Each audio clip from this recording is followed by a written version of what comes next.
Om Stapakaya Chandamasya Sarvadharmaisvaruhi Avatara Varistaya Ramakrishna Te Namaha.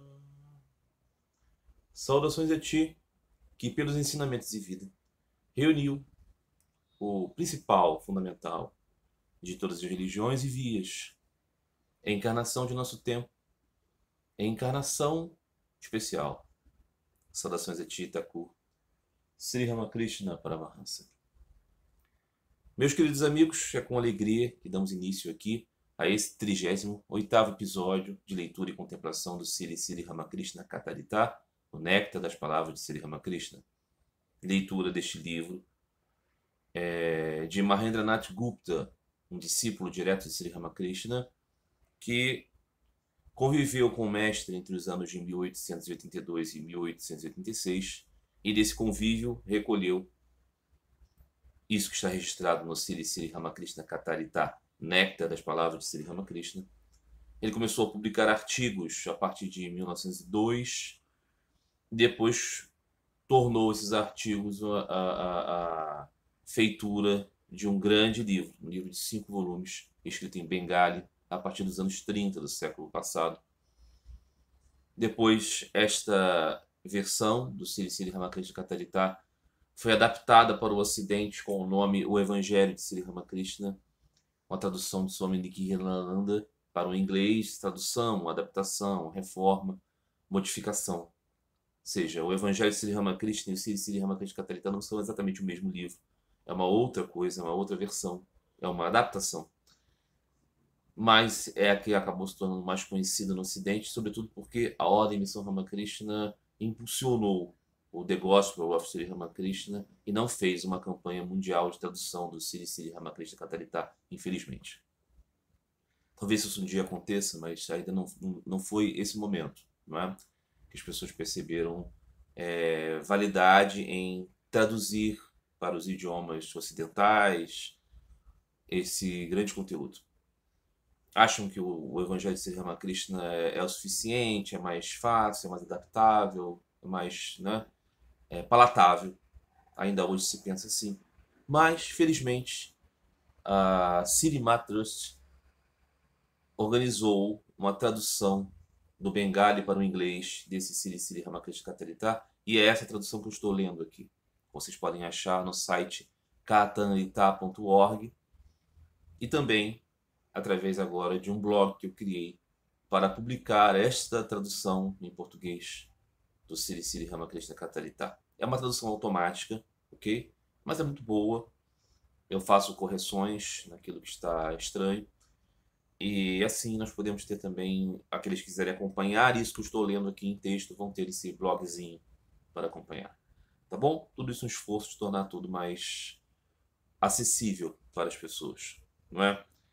Muito bem, meus amigos. No último episódio, estávamos aqui dando continuidade àquela reunião, não é? Em uma das sedes do Brahmo Samaj, o Shinti Brahmo Samaj, em 19 de outubro de 1884. Sri Ramakrishna está para participar de uma celebração do Brahmo Samaj. É uma celebração que vai ter adoração e palestra.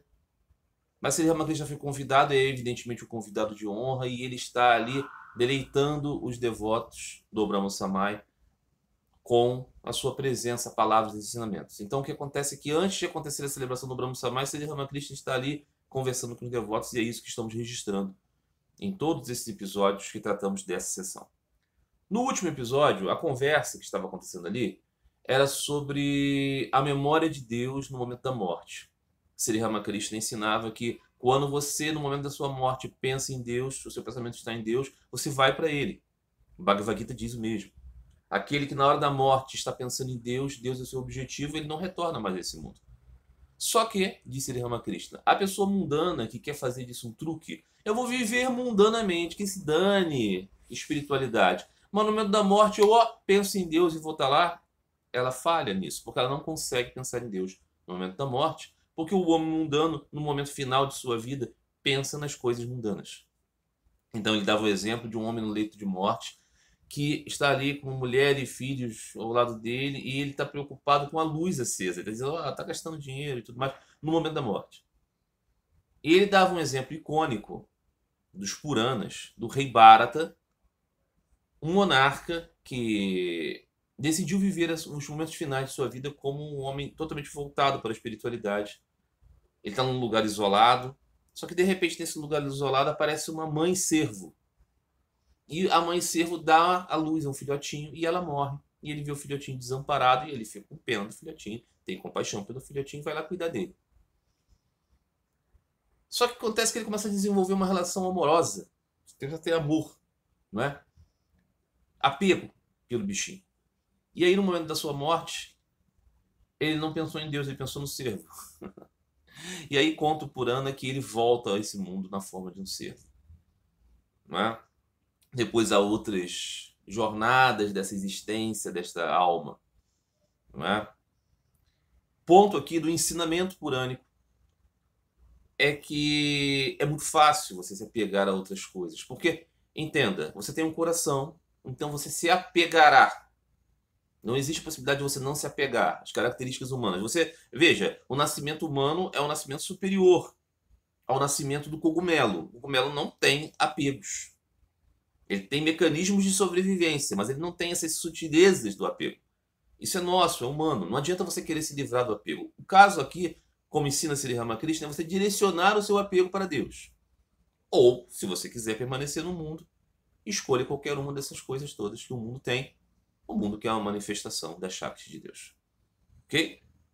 Então, nessa conversa, ao falar sobre isso, ao dar o exemplo do rei Bharata, surge então o que vamos dar o início aqui à questão de hoje. Um devoto Brahmo, então ele ouve isso de Sri Ramakrishna, na história do rei Bharata, que abandona tudo para viver uma vida de imersão na espiritualidade, mas acaba se apegando ao servinho. E esse devoto Brahmo pergunta, uma pergunta muito pertinente. Senhor, digamos que alguém meditou em Deus em outros momentos, mas não na hora da morte. Isso significa que ele terá que voltar a este mundo de prazer e dor? Por que isso acontece se ele tivesse meditado em Deus antes? O próprio exemplo do rei Bharata, né? Ele tem boas motivações, ele era uma pessoa piedosa. Mas no momento da morte ele acabou lembrando do bichinho que ele estava ali apegado. Mas ele não pensou tantas vezes em Deus? É uma pergunta bastante plausível, não é? Alguém pode pensar nisso. Puxa, caramba, mas na hora da morte, de repente vem outro pensamento. E eu fui uma pessoa totalmente dedicada a esse pensamento em Deus. Mas na hora da morte, acabei ali. Por que que deve ser assim? Por que esse fetiche com o momento final? Essa é a questão, né? Sri Ramakrishna vai responder. Um homem pode meditar em Deus, mas não ter fé nele. Repetidas vezes, ele o esquece e se apega ao mundo. É como lavar um elefante.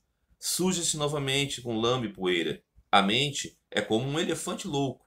Mas se o elefante for levado para o seu estábulo logo após o banho, ele não pode se esfregar na lama e na poeira em seu corpo.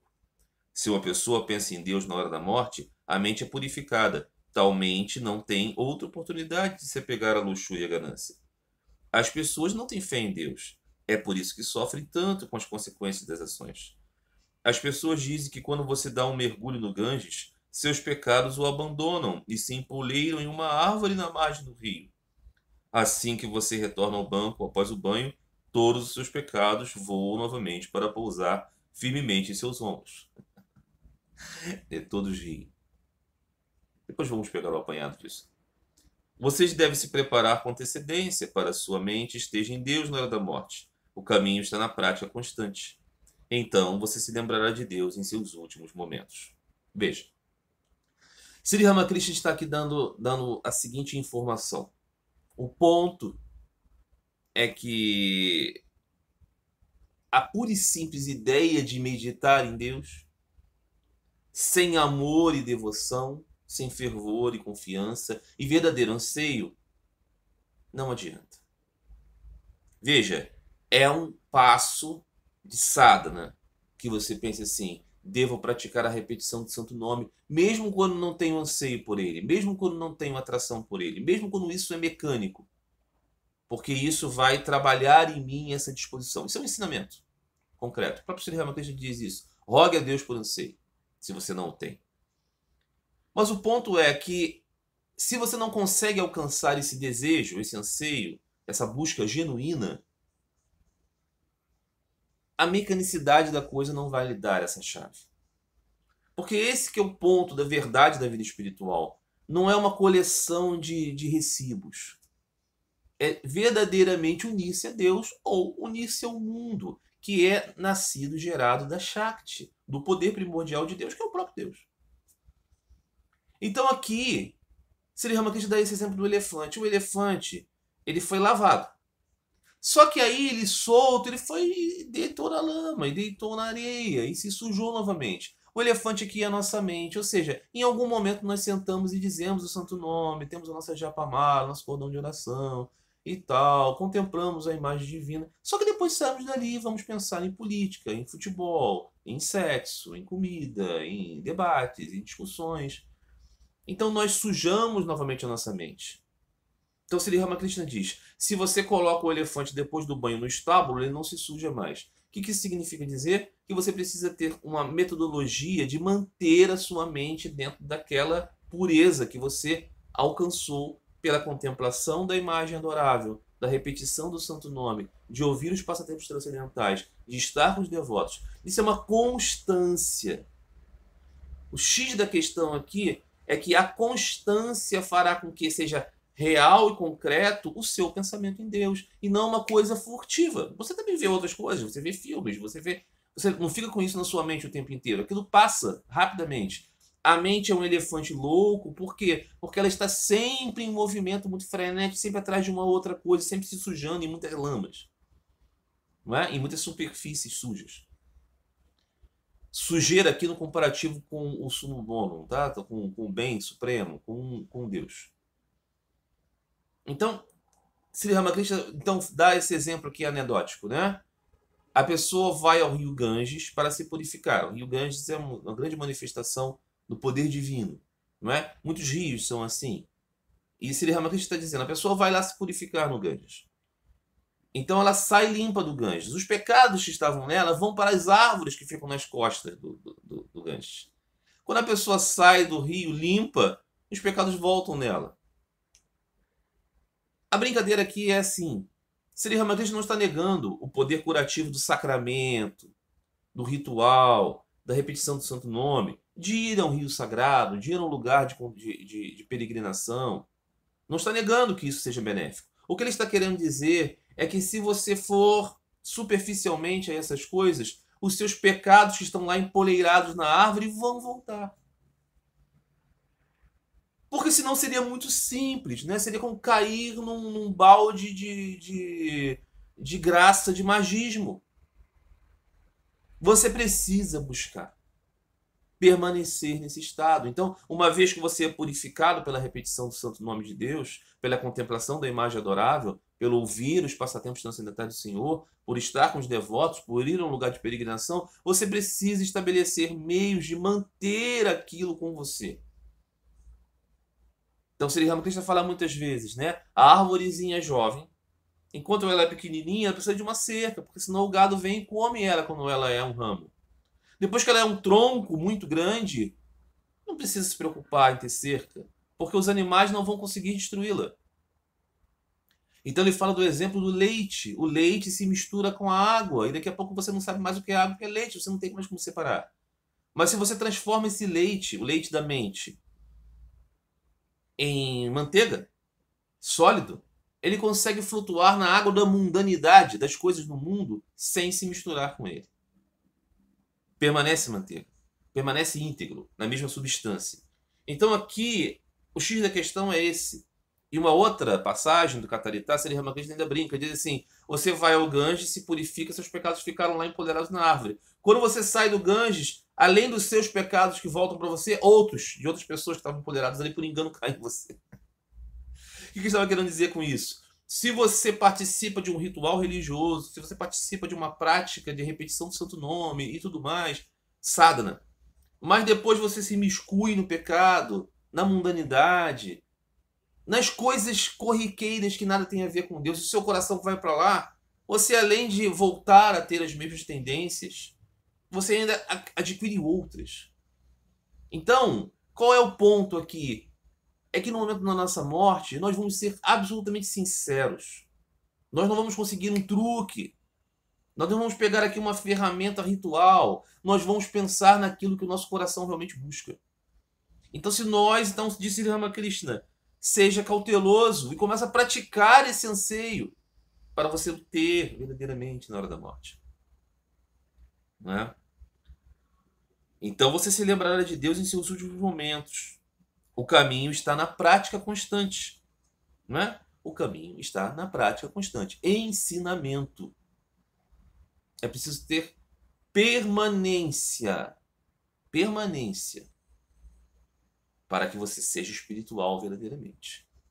Porque senão aquilo vai ser mais uma das coisas do seu dia. Você tem um momento de ir na academia, você tem um momento de ir no banheiro, você tem um momento de assistir um seriado, você tem um momento de fazer suas orações, você tem um momento de... sei lá. Então fica dentro da mundanidade. Veja, é dentro do mundo.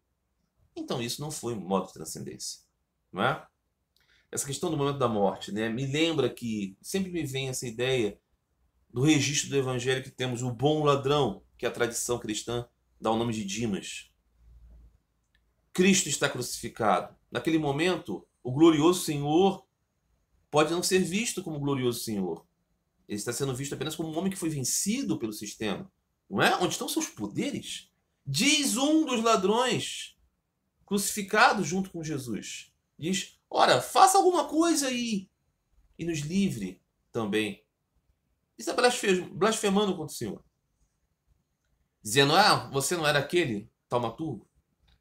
Então esse tal Dimas, esse tal bom ladrão diz, não, nós somos merecedores dessa cruz. Mas ele não, ele é puro. Veja, naquele momento, não há razão para você imaginar que alguém esteja sendo insincero em querendo bajular Jesus. Porque Jesus está na cruz, não é verdade? O homem está na cruz. É o momento final de sua vida, numa excruciante dor. Então ele se dirige a Jesus e diz, quando você entrar no reino do seu Pai, lembre-se de mim. Veja, no momento da sua morte, ele poderia estar com raiva, ele poderia estar xingando Jesus, ele poderia estar xingando a todos, ele poderia estar dizendo coisas blasfemas, preso ao mundo como estava aquele outro ladrão, mas ele ali naquele momento consegue reconhecer Jesus, o crucificado, como autenticamente Salvador. E ele diz, lembra de mim, teu reino? E a resposta de Jesus é, ainda hoje estarás comigo no paraíso. Alguém tem alguma dúvida de que aquele homem, o ladrão Dimas, está no paraíso? O ponto é esse. Por quê? Porque naquele momento final de sua vida, ele teve a oportunidade de direcionar a sua mente ao mais alto. Claro, ele teve o grande benefício de se deparar com a encarnação divina.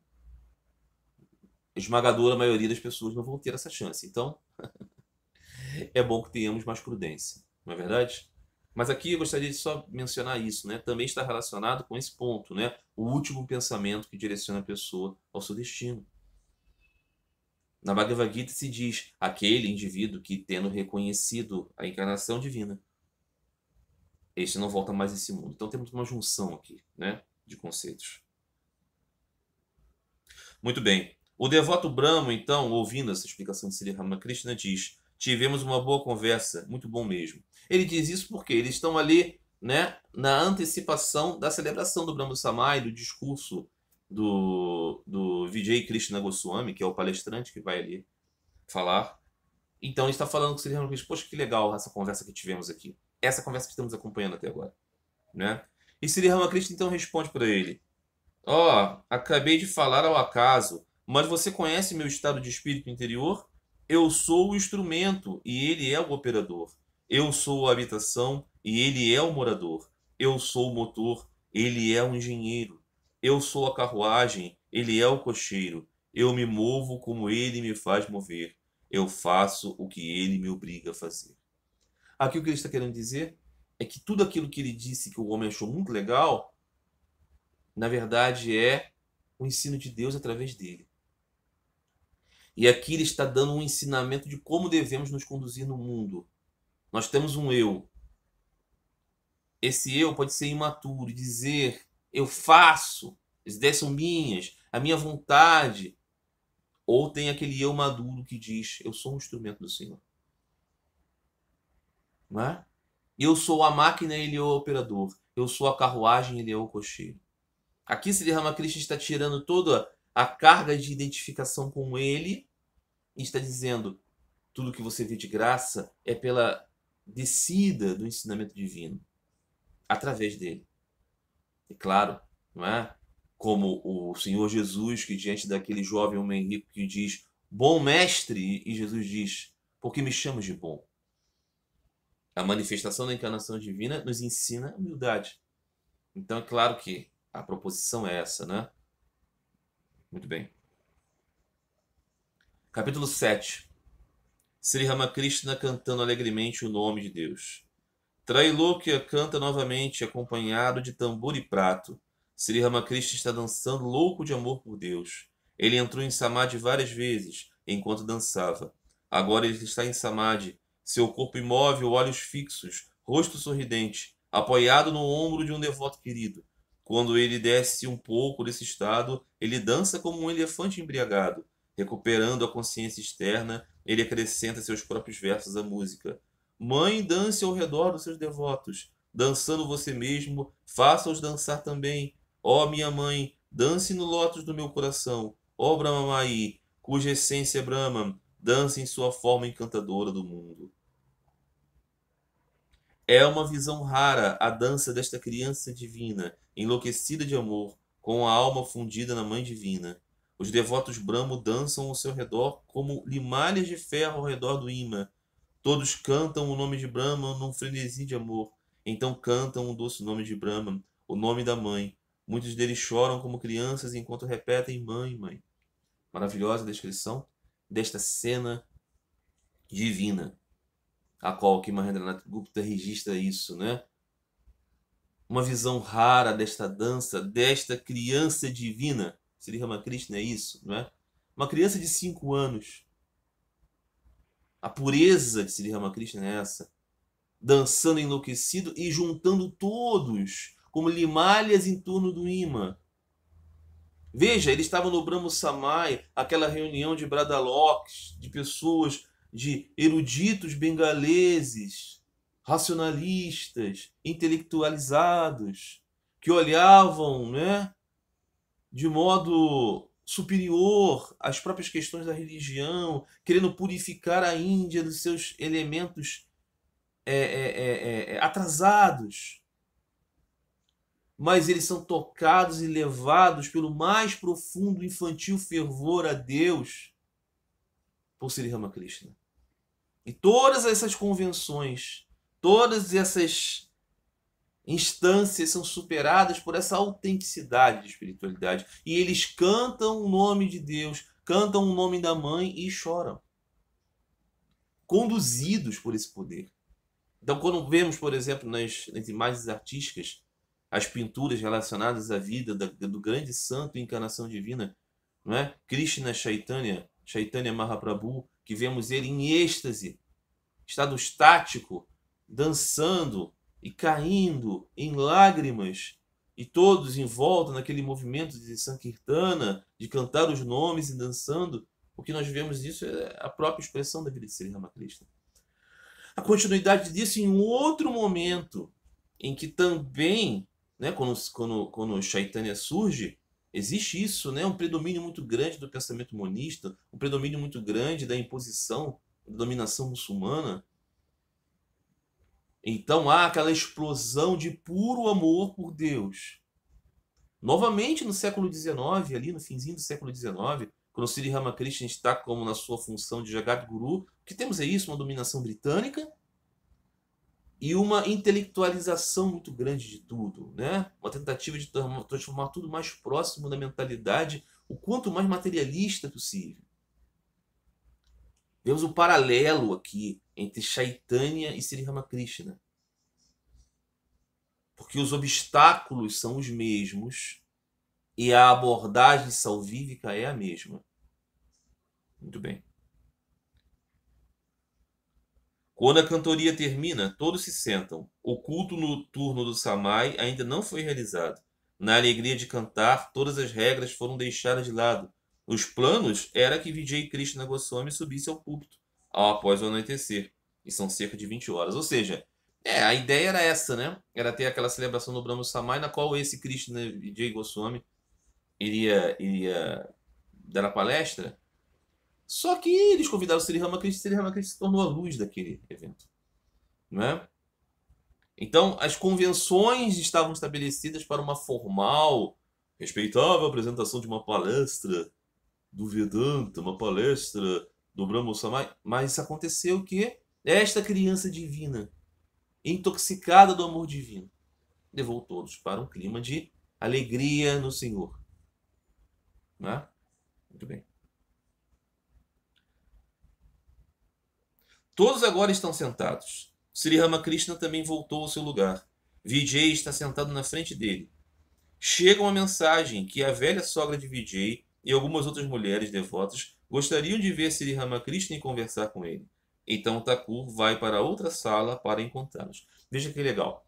Nas descrições aqui do Sri Ramakrishna Katarita, feitas por Mahendranath Gupta, de modo geral, e quase que, né, em todos os casos, o que nós vemos são homens reunidos com Sri Ramakrishna e Sri Ramakrishna palestrando com homens, falando sobre coisas da vida que muitas vezes estabelecem exemplos que são muito próprios para homens.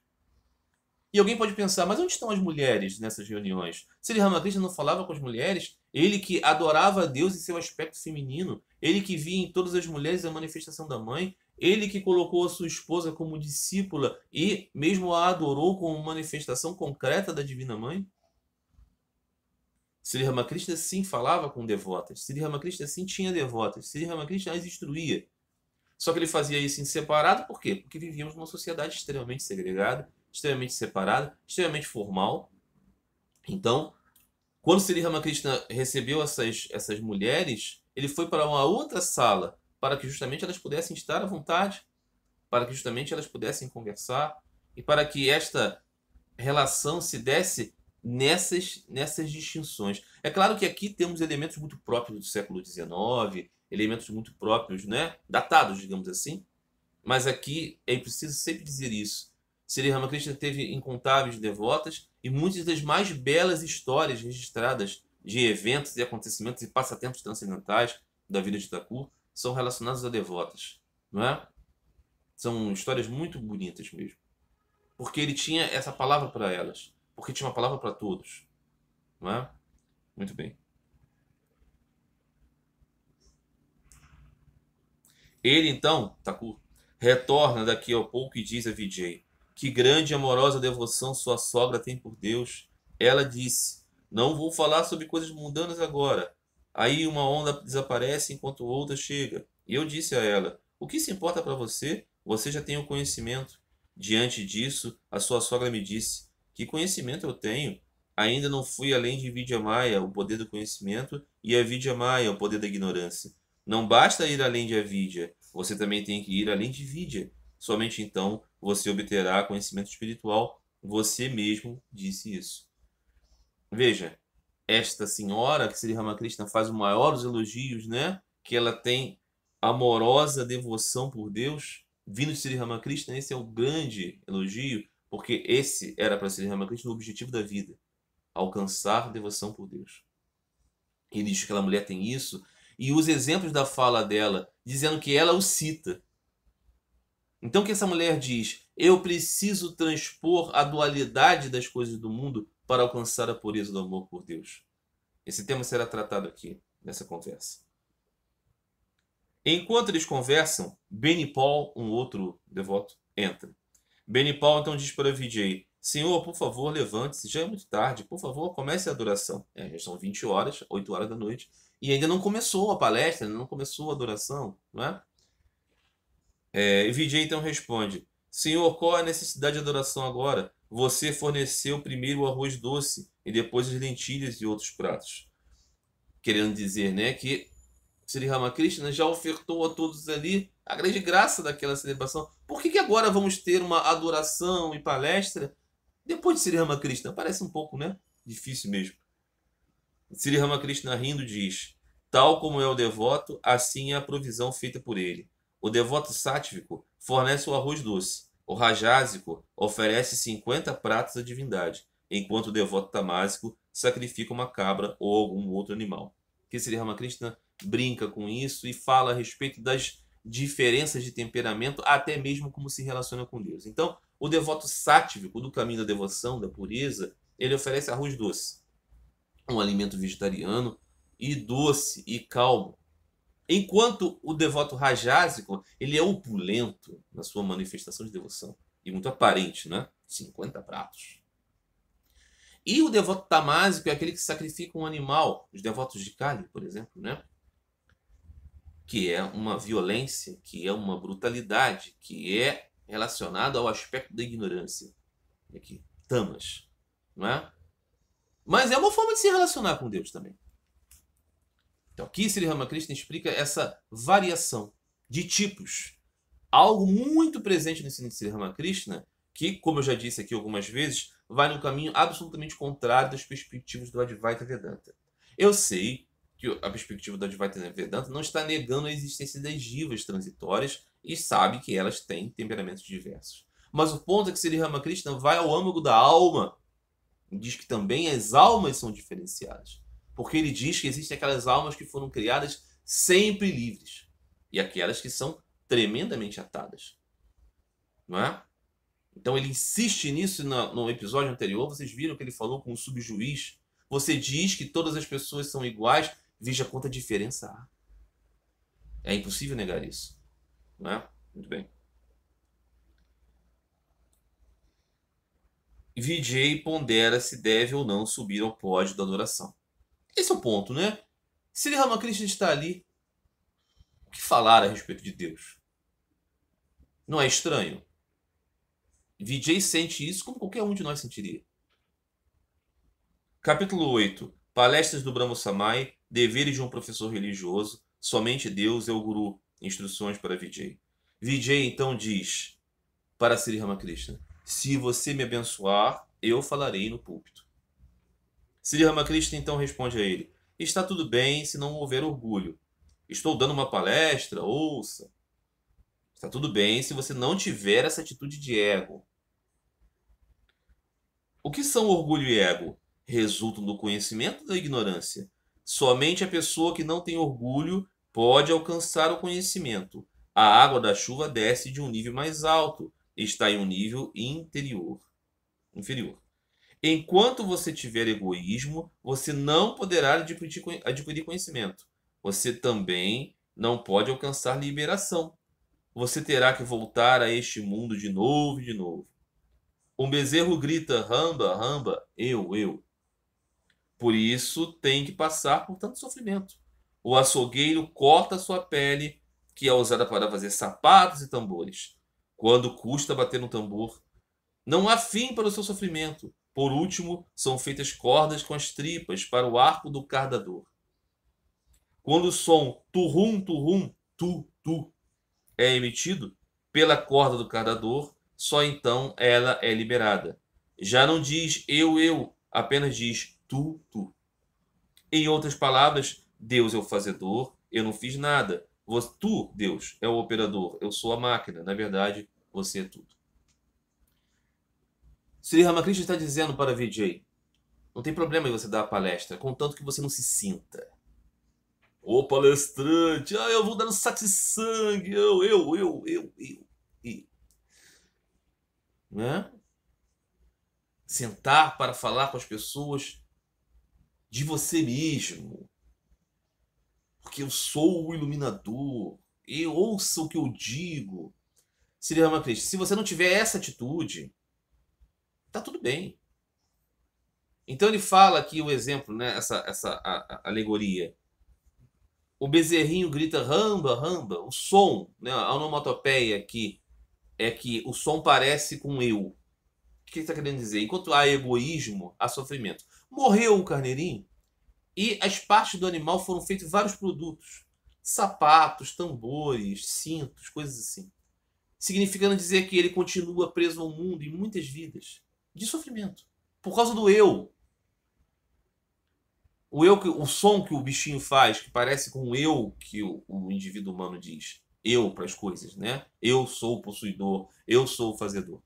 Aí acontece que depois de muitos produtos feitos daquele animalzinho, se faz cordas para o cardador e aí a tocar a corda, o som parece com tu, Deus, você. Ou seja, sai de eu para ti, para tu, para você. Direciona a mente para o outro. Veja que aqui, novamente, não é eu sou aquilo, oh, eu sou Brahma. Não, não, não, não, não. Você só se liberta deste mundo quando você direciona a sua atenção, o seu amor e o seu anseio para Ele, para Deus. Então, o cerne de todo problema com a atuação no mundo é você se achar o atuador. Então, Sri Ramakrishna diz, a atitude é essa. Deus faz, eu sou seu instrumento. Deus é o cocheiro, eu sou sua carruagem. Se você tem esse temperamento, você pode palestrar. Né? Sri Ramakrishna e ser um guru. Subtítulo. Diz Thakur. Guru, pai e realizador.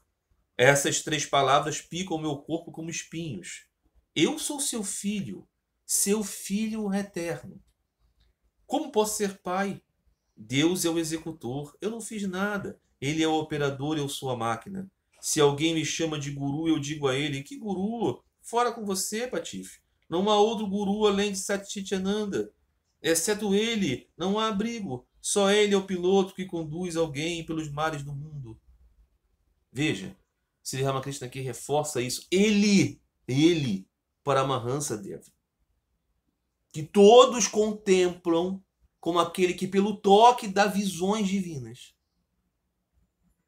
Está dizendo, qual é a minha atitude? A minha atitude é que eu não aceito essas impostações, eu não aceito esses galardões do mundo. Vão me chamar de guru, vão me chamar de mestre, vão me chamar de iniciador de uma religião, vão me chamar de avatar. Não, eu sou filho de Deus. Eu sou filho eterno de Deus. Eu não fiz nada, Deus que faz. Veja, Sri Ramakrishna manifesta isso como um modelo para nós. Se esta estatura diz isso, quem somos nós para tomarmos para nós um tipo de orgulho de alguma coisa? Não é? Então, Sri Ramakrishna se coloca sempre como filho. Bem-aventurados, né? Os puros do coração que viram Deus, bem-aventurados os pacificadores, dotados de paz, que vão ser chamados filhos de Deus. Veja que o Senhor Jesus também se diz filho. Em toda a sua autoridade, que diz, eu falo o que o Pai me passou, ele se chama de filho. Um filho eternamente unido com o Pai. Eu e o Pai somos um, sim. Mas ele diferencia as coisas porque está dando um modelo máximo. O máximo modelo que nós temos aqui é de um filho eterno de Deus. Porque Deus é inconcebível. Então, quando numa encarnação manifesta-se esta sabedoria, bondade e pureza em um corpo mortal, o papel desta encarnação é mostrar o modelo humano. E o modelo humano é ser filho de Deus. Esse é o ápice da realização. Então, isso aqui é um ensinamento sobre muitas coisas. Não é? Não é só como dar palestras, mas também como se posicionar perante a vida e como ver o objetivo maior na materialização da vida de Sri Ramakrishna. E falei aqui na vida do Senhor Jesus. E na vida do Senhor Chaitanya. Não é? Então os devotos de Chaitanya consideram Chaitanya a encarnação de Krishna. Mas qual era o seu papel? Chorar pelo nome de Krishna. Chorar pela separação. Falar das pessoas do amor a Deus. Não é? Alguém pode ficar confuso com isso, mas como assim? Deus se manifesta para falar do amor por ele, não sendo ele o papel do devoto. A materialização da devoção. Muito bem. Então, para Vijay, Thakur diz, é muito difícil ser um professor espiritual. É prejudicial para ele ver uma dúzia de homens aceitá-lo como guru. Cruzar uma perna sobre a outra e dizer, ouça o que eu digo, é uma atitude muito ruim. Tal pessoa fica assim com o respeito de apenas uma dúzia de pessoas. Veja, apenas uma dúzia de pessoas acolheram ele como mestre e ele já fica todo empavonado. As pessoas dirão no máximo, ah, como o Vijay Babu fala bem, ele é um grande homem de conhecimento. Eu digo, não pense assim. Quanto a mim, eu digo à Mãe Divina, Mãe, tu é a operadora, eu sou teu instrumento. Eu trabalho como tu me fazes trabalhar, eu falo como você me faz falar. É difícil aqui perceber o concreto dessa instrução? Nesta audiência que tenho, tem padres, pastores, orientadores pastorais de muitas maneiras. E aqui está uma palavra que serve para todos. Não tome para si o orgulho de ser fazedor de alguma coisa. Aponte para Deus em tudo que você fizer e deixe que Ele seja o instrutor. Não é? Muito bem. Vijay humildemente diz, eu subirei ao pódio e falarei apenas se você me der permissão. Sri Ramakrishna rindo, o que eu posso dizer? A lua é o tio de todo mundo. Por que você não pergunta a ele? Se você for sincero, não há o que temer. Porque ele está fazendo uma brincadeira com esse costume indiano de dizer que a lua é o tio lua, né? Que ele está ali, as crianças também podem vê-lo sempre. Ele está dizendo, bom, para que você vai pedir para mim? Se eu estou acabando de dizer aqui repetidamente que eu não estou buscando para minha autoridade, seja sincero, não é? Mas Vijay solicitou de novo. Então, quando o Vijay solicitou novamente a Sri Ramakrishna, Thakur disse, sim, vai lá, siga as regras, está tudo bem, se você tem um amor sincero por Deus. Então, depois da insistência, depois de toda essa palestra educativa na qual Sri Ramakrishna dizendo, veja bem, eu estou aqui dando um modelo, seja humilde, não tome para si o galardão das coisas, fale a respeito de Deus e coloque sobre ele a autoridade das coisas boas. Não é? Se você tem essa atitude, então vai lá agora e faz a palestra. Claro, porque as pessoas têm conhecimento. Alguém estudou, alguém leu, alguém se preparou, alguém tem talentos. Tudo isso é verdadeiro. Só que ela não pode comprar isso e falar isso é a coisa. Não, não é. Tudo isso é, no máximo, uma ferramenta, um instrumento. Se eu tenho entusiasmo de estar aqui a falar sobre Sri Ramakrishna, advém de quem esse entusiasmo? Advém dele. Se alguma coisa aqui é benigna, se alguma coisa aqui faz bem, se alguma coisa aqui eleva alguém, se alguém se sentiu edificado em algum desses vídeos que eu faço, é por causa de mim, Marcelo? Uma alma caída? Evidentemente que não. O que existe de luminosidade aqui, que pode edificar alguém, e com muita humildade e alegria, eu percebo que algumas pessoas são edificadas e me dizem isso me ajudou, isso me levou. Eu tenho absoluta certeza que não é por minha causa. Entende? Então é essa graça de pensar assim que é uma bendição para a nossa vida. Porque eu me conheço, eu sei que eu não valho nada. Então, se alguma coisa de bom acontece fluindo através desse trabalho que eu faço, é por causa da graça de Deus. Então, a graça de Deus nós devemos ir. Não é?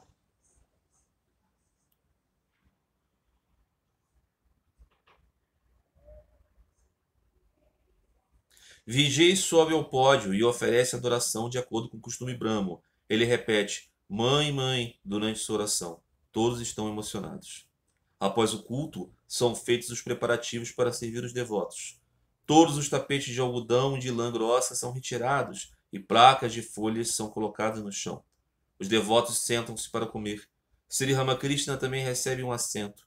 Cheio de alegria, ele se senta e oferece a Deus os saborosos lutes, quichores, papades, doces diversos, requeijão e o arroz doce trazido por Benipol.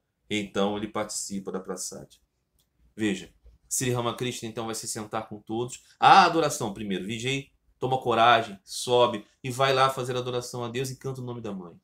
Todos estão emocionados porque percebem o quão cheio de profunda espiritualidade ele está, porque ele compreendeu o ensinamento do mestre e subiu com total humildade. Não como né, fazendo uma performance, mas como um humilde adorador de Deus. Então depois é servido, né, o alimento, e Sri Ramakrishna oferece esse alimento a Deus. E aí depois consome o prasada, misericórdia do Senhor do seu alimento. E esse pode ser um ensinamento também difícil, né? Eu lembro que nos dias da Igreja Ortodoxa, quando eu servi como diácono durante alguns anos, então na hora do serviço, as espécies oferecidas do pão, do vinho, da água, que vão se tornar depois os alimentos consagrados do corpo e do sangue do Cristo, antes disso eles são oferecidos a Deus. O diácono levanta a patena e o cálice, assim no alto, e atrás dele o presbítero canta: aquilo que é teu, nós oferecemos a ti, por todos e por tudo. Aquilo que é de Deus, o trigo, a água, o vinho, nós oferecemos a ti, pela graça de todos, para depois aquilo então ser consagrado. Mas Deus precisa do trigo, precisa da água, precisa do cálice, precisa de qualquer coisa. Pergunta a pessoa muito racionalista: por que oferecer a Deus esses alimentos? Ele come. Quando fazemos isso, concretamente estabelecemos que sabemos que tudo é de Deus, que nós não temos nada. E que mesmo o fogo alimentar que nos faz consumir o alimento é o poder de Deus dentro de nós. Então, Sri Ramakrishna faz isso com muita alegria e nos dá mais um ensinamento, mais um exemplo. Meus amigos queridos, esta sessão muito rica ainda não terminou. No próximo episódio eu acho que consigo terminar essa leitura da 12ª sessão do primeiro volume, mas hoje ficamos por aqui. Eu espero que seja tudo que tenha sido dito aqui possa servir de edificação, que vocês possam meditar. Acompanhem esse vídeo de muitas formas, podem dividir ele em 10 minutos e ouvir enquanto caminham, enquanto fazem as coisas, enquanto lavam a louça. Não precisam olhar para a minha cara, não. Mas mergulhe nesse conteúdo. A constância e consistência nisso vai nos levar, né, àquele primeiro pensamento do início deste vídeo. Constância neste ensinamento vai nos beneficiar muito. Tá bom, meus amigos? Então, até a próxima semana. Fiquem todos em paz. Não é? Meditem, vivam em paz, pela graça de Deus. Até a próxima semana. Fiquem todos com Deus.